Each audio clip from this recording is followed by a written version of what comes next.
Base ਆਈਆਂ ਨੇ ਕਰਨ ਵਾਸਤੇ ਔਰ ਜੋ ਵੀ ਸਾਡੇ ਚੁਣੇ ਹੋਏ ਨੁਮਾਇੰਦੇ ਨੇ ਉਹਨਾਂ ਨੂੰ ਅਸੀਂ ਬਹੁਤ ਅਪਰੋਚ ਕੀਤੀ ਹੈ ਹਰ ਲੈਵਲ ਦੇ ਉੱਪਰ ਘਰ ਜਾ ਕੇ ਮਤਲਬ ਹੈ ਰਿਕੁਐਸਟ ਕੀਤੀ ਹੈ ਕਿਸੇ ਨੇ ਸਾਡੀ ਸੁਣਾਈ ਨਹੀਂ ਕੀਤੀ। ਲਾਸਟ ਇਹ ਸਾਡੇ ਹੋਣਹਾਰ ਜਿਹੜੇ ਲੀਡਰ ਨੇ ਸਮਝੋ ਅਵਿਨਾਸ਼ ਚੌਧਰੀ ਜੀ ਇਹਨਾਂ ਨੂੰ ਅਸੀਂ ਅਪਰੋਚ ਕੀਤੀ ਹੈ। ਇਹਨਾਂ ਨੇ ਸਾਡੇ ਕੰਧੇ ਨਾਲ ਕੰਧਾ ਮਿਲਾ ਕੇ ਪਿਛਲੇ 1.5 ਸਾਲ ਤੋਂ ਸਾਡੇ ਨਾਲ ਦੌੜ ਭੱਜ ਪੂਰੀ ਕੀਤੀ ਹੈ ਔਰ ਅੱਜ ਸਾਨੂੰ ਇਸ ਕੰਮ ਦੇ ਵਿੱਚ ਕਾਮਯਾਬੀ ਜਿਹੜੀ ਹੈ ਮਿਲਦੀ ਵੀ ਹੈ। ਤੇ ਮੈਂ ਆਪਣੀ ਤਰਫੋਂ ਔਰ ਪੂਰੀ ਕਲੋਨੀ ਦੀ ਤਰਫੋਂ ਇਹਨਾਂ ਦਾ ਬਹੁਤ ਬਹੁਤ ਥੈਂਕਸ ਕਰਨਾ ਕਿ ਜਿਹੜਾ ਇਹਨਾਂ ਨੇ ਆਪਣਾ ਇੰਨਾ ਕੀਮਤੀ ਟਾਈਮ ਕੱਢ ਕੇ ਤੇ ਰਾਜ ਚੌਧਰੀ ਜਿੰਦਾਬਾਦ, ਰਾਜ ਚੌਧਰੀ ਜਿੰਦਾਬਾਦ, ਰਾਜ ਚੌਧਰੀ ਜਿੰਦਾਬਾਦ। ਮੈਂ ਇਸੇ ਨਾਲ ਆਪਣੀ ਇੱਕ ਕੋਈ ਲੇਡੀਜ਼ ਨੂੰ ਵੀ ਰਿਕੁਐਸਟ ਕਰਾਂਗਾ ਕਿ ਉਹ ਵੀ ਆਪਣੇ 2-4 ਜਿਹੜੇ ਵਿਚਾਰ ਨਾ ਰੱਖਣ। ਆ ਜਾਓ ਭੈਣ ਜੀ। ਰਾਜ ਚੌਧਰੀ ਜਿੰਦਾਬਾਦ, ਰਾਜ ਚੌਧਰੀ ਜਿੰਦਾਬਾਦ। ਮੈਂ ਇਸੇ ਨਾਲ ਆਪਣੀ ਇੱਕ ਕੋਈ ਲੇਡੀਜ਼ ਨੂੰ ਵੀ ਰਿਕੁਐਸਟ ਕਰਾਂਗਾ ਕਿ ਉਹ ਵੀ ਆਪਣੇ 2-4 ਜਿਹੜੇ ਵਿਚਾਰ ਨਾ ਰੱਖਣ। ਆ ਜਾਓ ਭੈਣ ਜੀ। ਆ ਜਾਓ ਬੇਟਾ ਜੀ।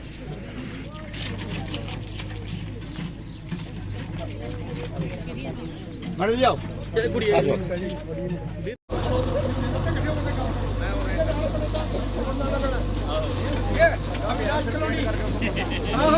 ਸਹੀ ਗੱਲ ਹੈ।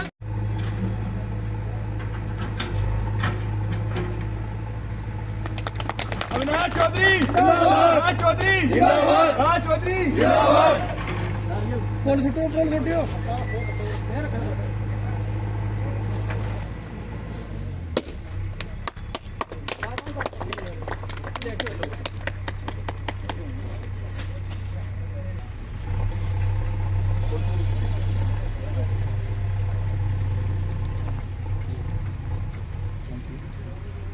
अविनाश चौधरी जिंदाबाद, अविनाश चौधरी जिंदाबाद, अविनाश चौधरी जिंदाबाद।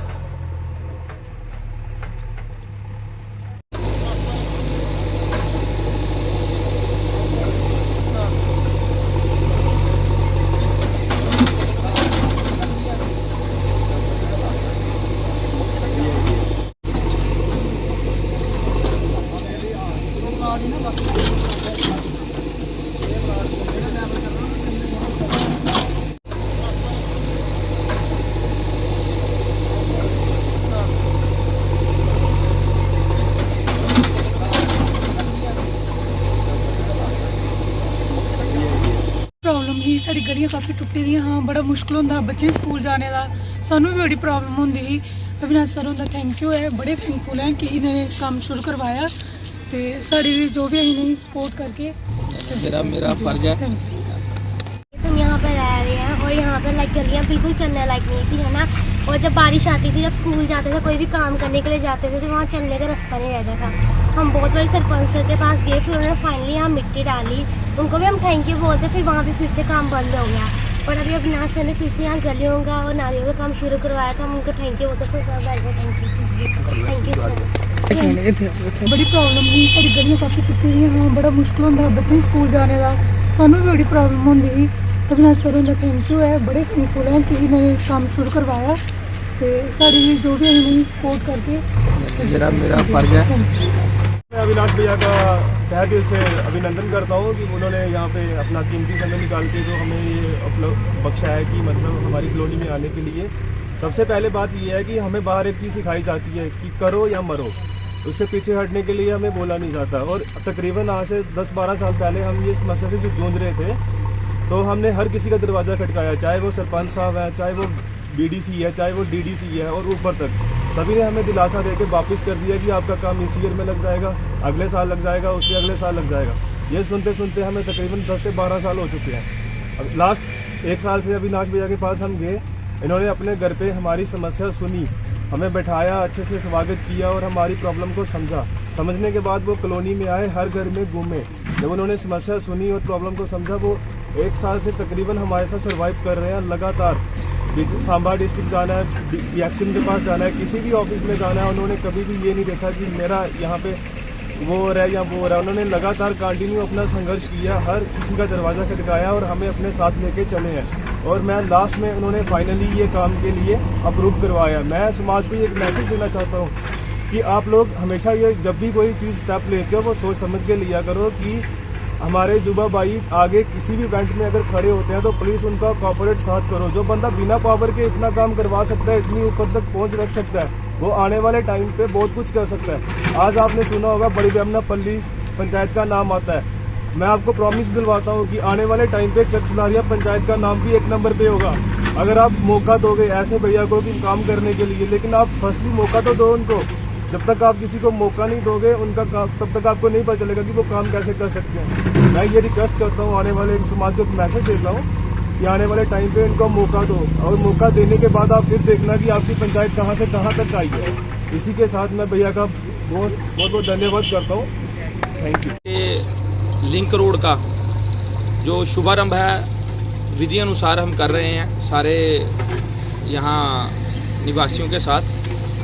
आपको बताना चाहता हूँ कि यूटी कैपेक्स से हमने ये लगभग 48 लाख की लागत से ये काम शुरू हुआ है। मैं विस्तारपूर्वक तो यहाँ के निवासियों ने आपको बता दिया है। मैं बताना चाहता हूँ कि लगभग 15 साल से ये लोग यहाँ कीचड़ था, और पिछले दिनों जब डेंगू की बीमारी का बहुत शोर पड़ा यहाँ जम्मू में, बहुत सारे लोगों को ये शिकार भी हुए इस बीमारी से, तो उन दिनों हमने जब मेरे संज्ञान में ये बात इन्होंने लाई तो हमने जिला प्रशासन से लेकर हमने सिविल सेक्रेटरी तक जो भी अधिकारी इसके संबंधित विभाग से संबंध रखते हैं, हमने हर दरवाजे को खटखटाया और ये लोगों की जो जेन्युइन इशू है उनके समक्ष रखा। मैं उन सब अधिकारियों का आपके माध्यम से तहे दिल से शुक्रिया अदा करता हूं, जिन्होंने इस काम को यहाँ तक पहुँचाने के लिए हमें पैसा रिलीज़ करने में हमारी सहायता की। बॉर्डर वेलफेयर ऑर्गेनाइजेशन जो है सेवा परमो धर्म के मूल मंत्र से काम कर रही है, करती आ रही है और आगे भी करेगी। जहाँ भी हमारे लोगों को परेशानी आएगी, किसी भी समस्या के लेके हम उनके साथ कंधे से कंधा मिलाकर खड़े रहेंगे। रात दिन किसी को ज़रूरत रहेगी मुझे किसी भी समय कॉल कर सकता है।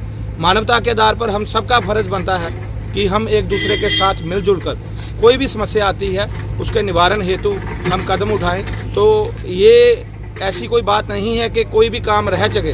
अगर आप संघर्ष करते हैं तो कोई काम मंजिल तक पहुंच जाता है, लेकिन ज़रूरत है घर से कदम उठाने की और सकारात्मक दृष्टिकोण से कार्य करने की। इसी शब्दों के साथ मैं एक बार फिर उपराज्यपाल प्रशासन एलजी एडमिनिस्ट्रेशन का दिल से धन्यवाद करता हूं, जिन्होंने हमें बड़ा सहयोग किया इस कार्य को मुकम्मल करने के लिए। जय हिंद, जय भारत।